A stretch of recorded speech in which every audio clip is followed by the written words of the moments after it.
Good morning, good evening, good afternoon, good night to all the two halves and a 45 show family. This is Mr. L with Mr. Controversial, but I ain't no mister. But he ain't no Mr. And welcome back to another episode of the Two Halves and a 45 show. This is your show. This is our show. You know what show it is. We got some exciting topics, and thank the Lord.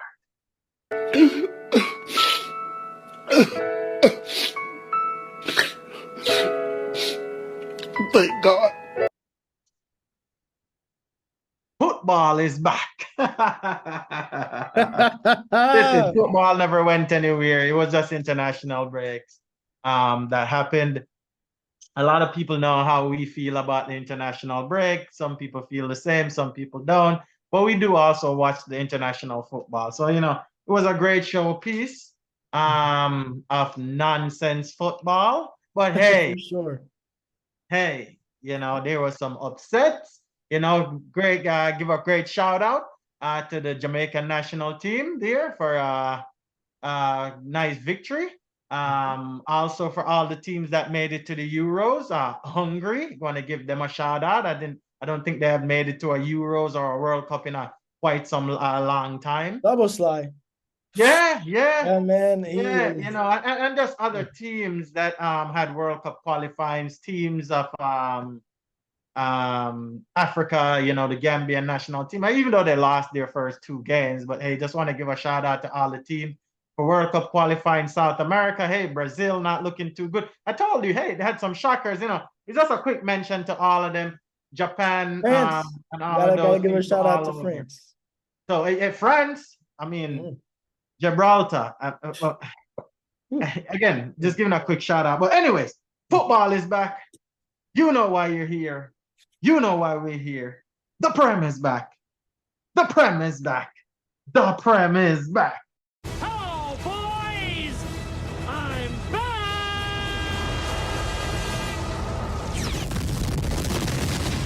And also the Bundesliga, the League A, every league, La Liga, and Serie A, and every other league all over the world that took a pause for the international break is back. So here we're gonna start, Mr. Controversial, with the game of the rivals. Because Pep did an interview, I believe, I'm not sure if it's January or last year or recently, where he said that, and I quote, if my memory serves me correctly, anyways, that he's not the rival, Manchester United are not the rivals of Manchester City, and that the rivals of Manchester City are Liverpool. So that had a heated interest on it. Have you heard those comments and any of that sort, Mr. Controversial? And can you give the people your thoughts? Jurgen has been, as a manager, the biggest rival I've had in my career. And I think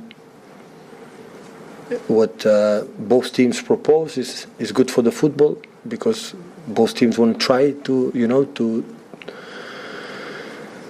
be ourselves. For sure. Well, I mean, he said it in an interview recently. It's because of the tactical brilliance that is Klopp. Jurgen Klopp. That's why he's evolved and created the teams and set them up the ways he's had over the years that he's been managing at Man City. Short, sweet, and to the point. Their rivalry with each other is like El Clasico in Barcelona. It's like when Juve is playing against one of the Milan teams.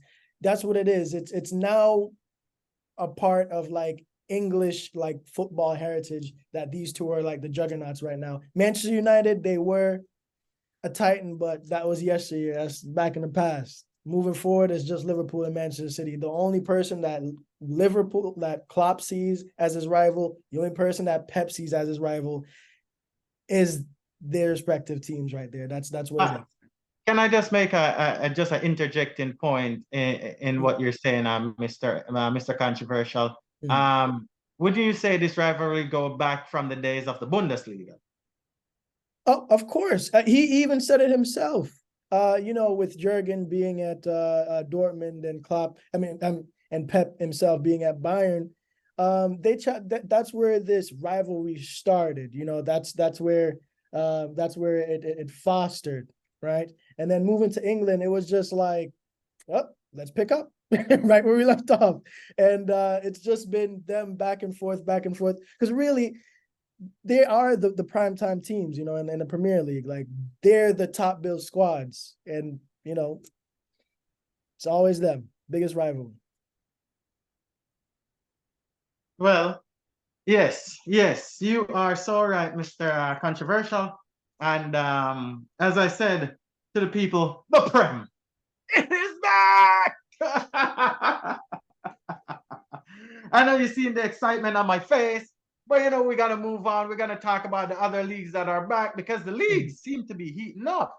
I want to just give a shout out to PSG. I want to give a shout out to, Jurgen Klopp. I strayed weaving in and out of topics, but let me start with Jurgen Klopp, because a continuation of Mr. Controversial. Jurgen Klopp was saying about the 12:30 kickoff, and I've seen it. I did some research, and I've seen it that they have a lot of 12:30 kickoffs, and it is rough to kick off after international break, because most of the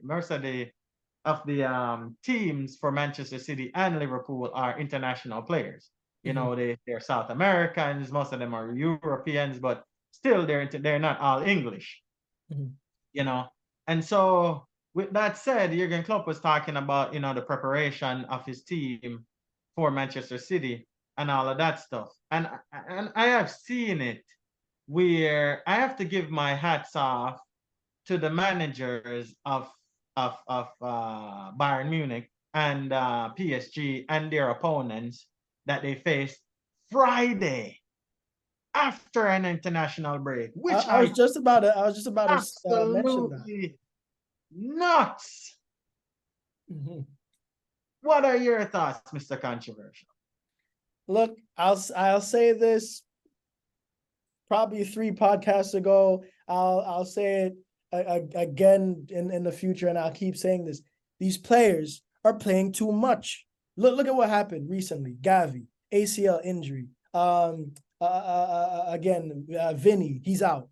Don't get me wrong. It is commendable to see these players pushing through and still playing, but FIFA, come on. They're just coming off an international break and right into their league play again. Like it's crazy. It's ridiculous. But Mr. Controversial, you can't blame FIFA for this one, because their tournament is over. It's the league scheduling. But then again, nobody talks to nobody. So I don't see this getting resolved unless FIFA and the league get together. Yeah. There we go. But that's for our next topic. We're not gonna get into all that. We are going to move on, because Manchester United was in the mud again, dude. But again, 3-0 win over Everton. Your thoughts, Mr. Controversial? 1 win over Luton, might I interject? Look, so for the one time in a very long time, I'll say, even though they're still a bit rocky, they won. At least that's as much as I can say in that regard. Did we know that they were going to win because it was Everton? Yes. But they did the job, and that's pretty much it. Manchester United this season, clearly it's not the Manchester United of old, or actually they are the Manchester United that we're now used to. So I guess nothing changes. They're, Manchester United now. That's what it is. Well, So far they are fifth in the table, if my memory serves. Well, actually, they're sixth in the table, and the Premier League is really, really eating up because Arsenal is at first, Manchester Mhm. City second, 29 points. Arsenal has 30 points. Liverpool and Aston Villa has the same amount of points, 28. Tottenham in fifth, from first to fifth. We're going to be talking about Tottenham soon. And Manchester United is 24 points, Newcastle 23, Brighton 22, West Ham 20, and Chelsea 16. So there's not a lot of points going back and forth because it seems like there's less draws and more wins for the teams. With that said, I want to say, get ready Mm. because this is your corner. Grab your bags. The shuttle's outside. Bring your gal. Bring your guns. Bring your drinks. Bring your, this is your corner. This is our corner. I am going to shorten this intro blood. Controversial corner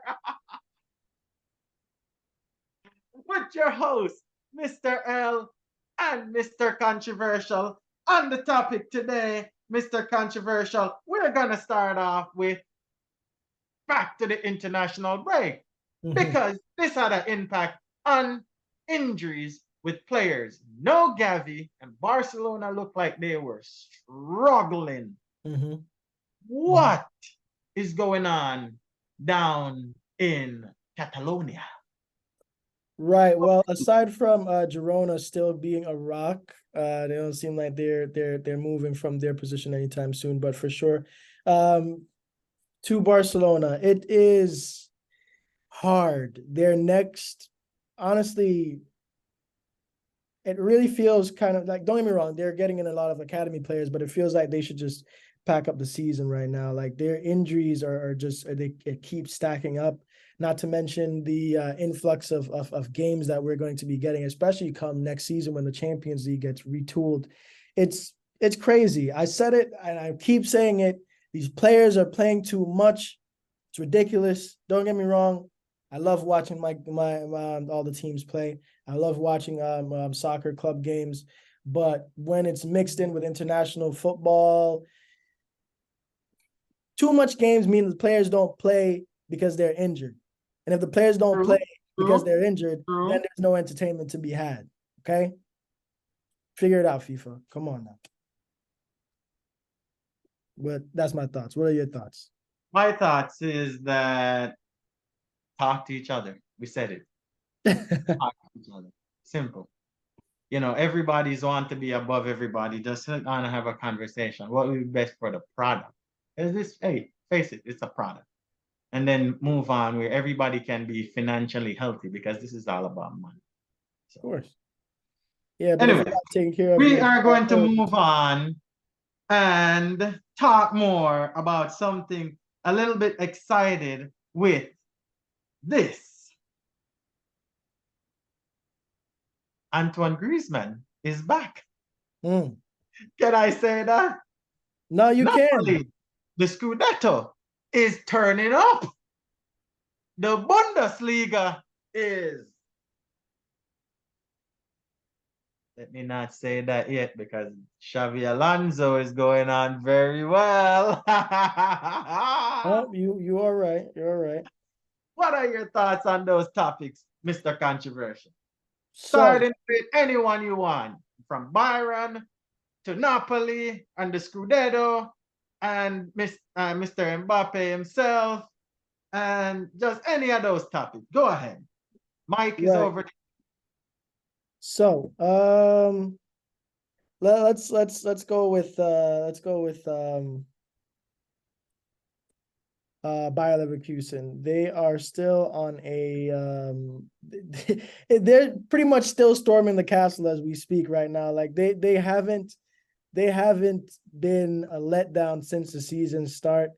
And they've only been getting better. We keep talking about the greatness that is Xabi Alonso week in and week out, and that's not just because he was a great player that played for Real Madrid or Liverpool and Bayern Munich, but because of the way he's commanding his team.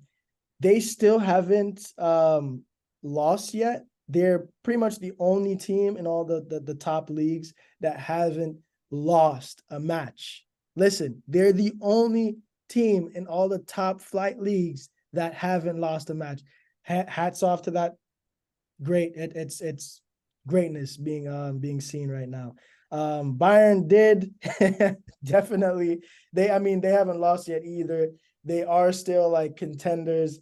Only time will tell if they'll overtake them. But going to Kane here, man, Kane is doing magical work. Oh yes. Oh yes. Yeah. Like he is a sight to see. And then with Napoli now, honestly, it seems that they were kind of imploding recently. They haven't been where they were last season. It seems that they really got a hit when their manager left them, but recently they've been getting back on form. The past game that they had with Atalanta, they did win, so it seems that it might be that they're going up again on the right track, but they still do have a match against Real Madrid coming up in the week. So who? Napoli. Napoli and Yeah. Real Madrid.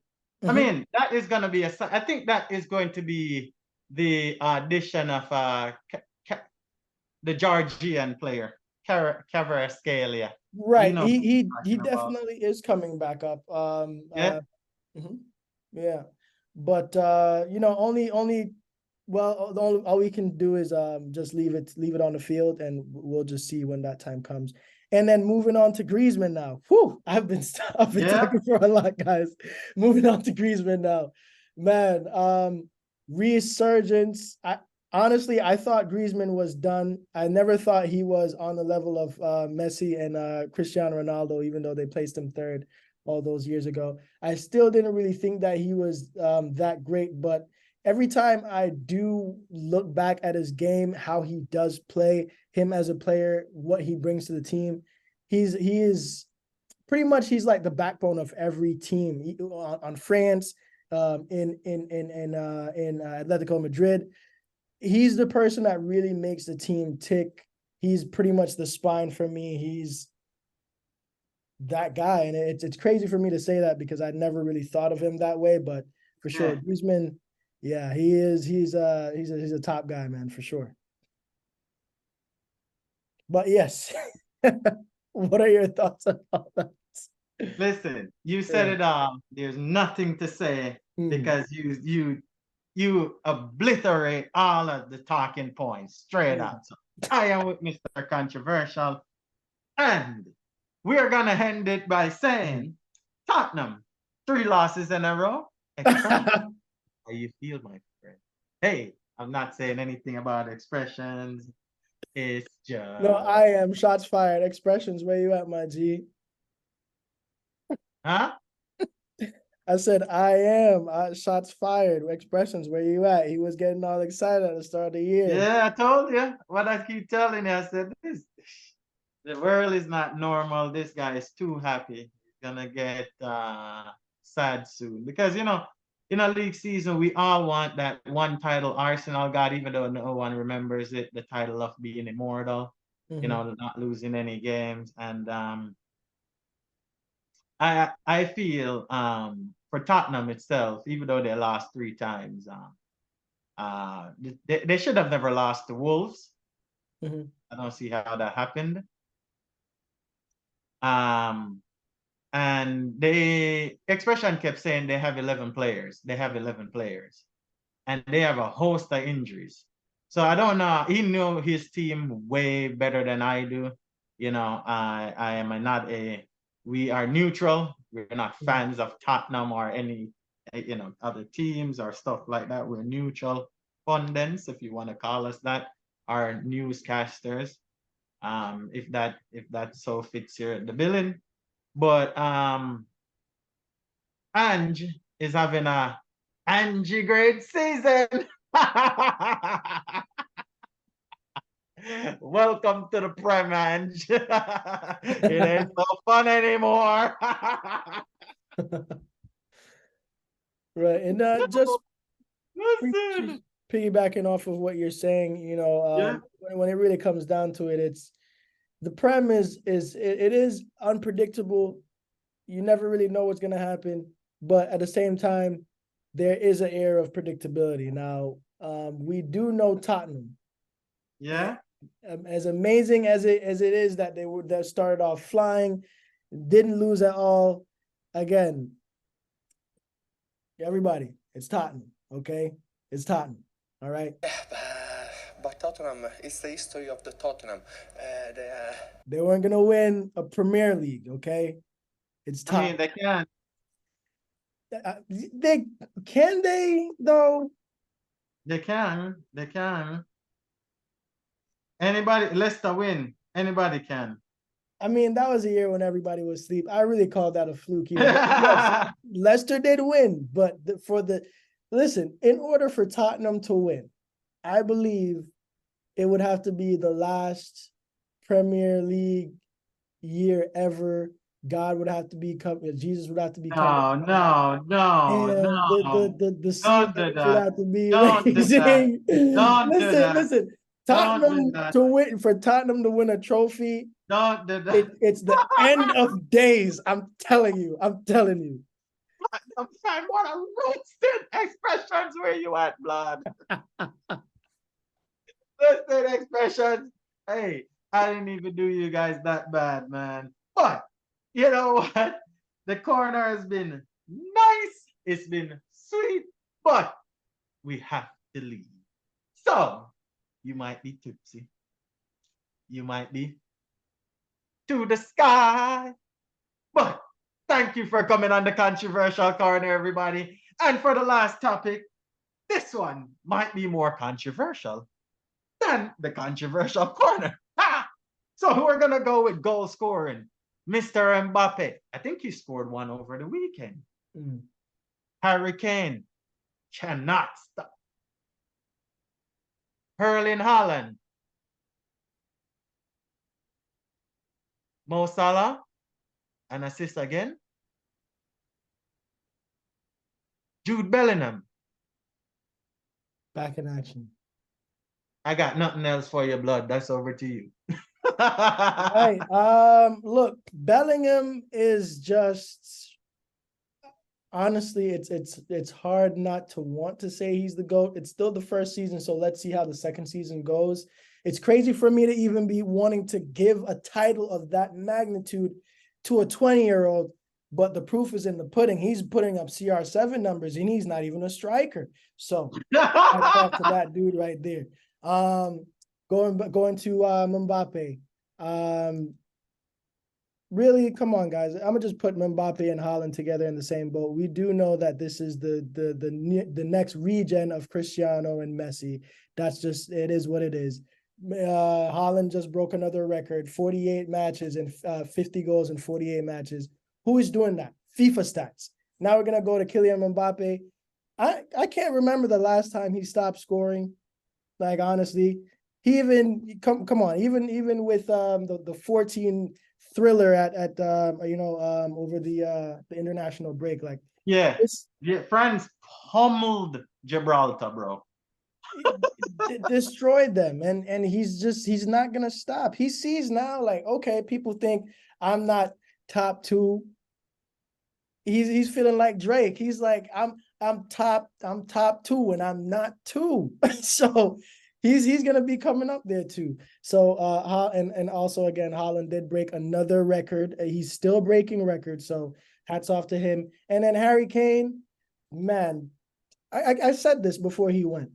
If he was doing 28 goals, imagine what he's gonna do in the Bayern Bundesliga. And yes, I know what I said, the Bayern Bundesliga. And he is wrecking it. All I'm saying is next year, the Ballon d'Or is not going to be just won with goals. Nah. Might not even be won by the amount of trophies, because all of these guys here are winning their respective leagues for sure. It might be something else. It got to be something else, because two of them even plays on the same international team. I don't know what they're going to do. Ballon d'Or next year is going to be crazy. And that's my final thoughts. Yeah. So this is what I say now. Before we go, everyone, I just want to run off some score predictions from, well, the scores from yesterday. So I'm going to start with the Premier League. I'm going to say real quickly, Manchester City, Liverpool share the spoils. West Ham beat Burnley. Luton beat Crystal Palace 2-1. Newcastle pummeled Chelsea 4-1. Brighton and Mr. De Zerbi took all 3 points from Nottingham Forest. Sheffield United, their hype was hype, but Bournemouth put them in the gutter 3-1. The Gunners won 1-0.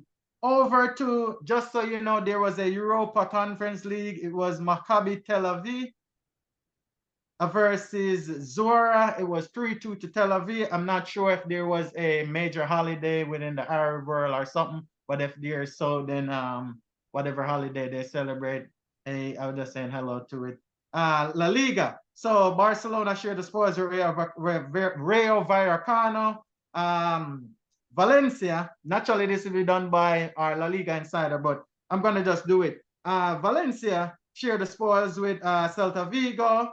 Getafe beat Almeria. Atletico Madrid won yesterday. Serie A, Lazio lost yesterday. Napoli beat Atalanta, and Milan won. Bundesliga scores. Borussia Dortmund beat Gladbach 4-2. Freiburg shared the spoils. That was dicey. Go ahead. That was dicey. The Dortmund one was, oh wow. That was a real good game. Union Berlin with Augsburg shared the spoils. Naby Keita's Werder Bremen got touched up by Bayern Leverkusen. They're doing very well. Wolfsburg beat RB Leipzig, shocker. And Frankfurt lost to Stuttgart. Ligue A, Lens beat Foot 3-0, and Marseille shared the spoils. For today, which is Sunday, everybody, for the Premier League, Tottenham lost to Aston Villa. Manchester United 3-0 over Everton. La Liga scores. Villarreal beat Osasuna. Real Sociedad beat Sevilla. Ramos Sevilla. Real Madrid, Mr. Jude Bellingham is back. And Real Betis takes on Las Palmas at around 3 p.m. Serie A, Cagliari share the spoils with Mazza. Empoli got empolied by Sassuolo. And Genoa lost. Roma won. And now the big game of the Serie A season, Juventus, which is number 2, I believe, and Inter, 10 minutes, 0-0. The Bundesliga, Bochum share the spoils. Hoffenheim share the spoils with Mainz. The French League, Nice won. Mainz won. Montpellier got touched by Bastia. Nantes share the spoils. Rennes won 3-0. And Lyon is taking on Lille at the moment. And real quick before we go, I want to give a shout out to the ladies. I'm going to start bringing the ladies inside of this context. You know, I'm going to start with the Liverpool ladies.